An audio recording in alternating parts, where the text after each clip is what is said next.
ಒಬ್ಬ ಝೆನ್ ಜ್ಞಾನಿ ಇದ್ದಂತೆ. ಒಬ್ಬ ಝೆನ್ ಜ್ಞಾನಿ ಅವನು ಈ ಪಾತ್ರಗೀತೆ ಬಗ್ಗೆ ವಿಚಾರ ಮಾಡೋಕ್ಕೆ ಶುರು ಮಾಡಿದ್ದಂತೆ. ಪಾತ್ರಗೀತೆ ಜೀವನ ಹೇಗಿರಬೇಕು, ಬರೀ ಪಾತ್ರಗೀತೆ ಬಗ್ಗೆ ಯೋಚನೆ ಮಾಡಿ ಮಾಡಿ ಮಾಡಿ ಮಾಡಿ ಯಾವ ಹಂತಕ್ಕೆ ಬಂದಿದ್ದ ಅಂದರೆ ಅವನು ಕನ್ಫ್ಯೂಷನ್ ಆಯ್ತಂತೆ.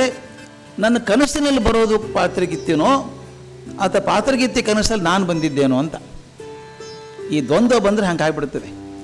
ಆ ದ್ವಂದ್ವ ಎಲ್ಲಿವರೆಗೂ ಇರ್ತದೆ ಅಲ್ಲಿವರೆಗೂ ನಿರ್ಧಾರ ಮಾಡಲಿಕ್ಕೆ ಆಗೋದಿಲ್ಲ ಮನಸ್ಸು. ಆದರೆ ಇವರು ತಮ್ಮ ಶಂಕರ ಇದ್ನಲ್ಲ, ಆತ ತೀರ್ಮಾನ ಮಾಡಿಬಿಟ್ಟ, ಇದು ನನಗೆ ಸರಿ ಇಲ್ಲ, ದ್ವೈತ ಸರಿ ಅಂತ ಹೇಳಿ ಆತ ಬದ್ವಾಚಾರ್ಯ ಪರಂಪರೆಯನ್ನು ಸೇರ್ಕೊಂಡು ಹೋಗ್ಬಿಟ್ಟ. ತಮ್ಮ ಮೊದಲು ಸೇರ್ಕೊಂಡ್ಬಿಟ್ಟ.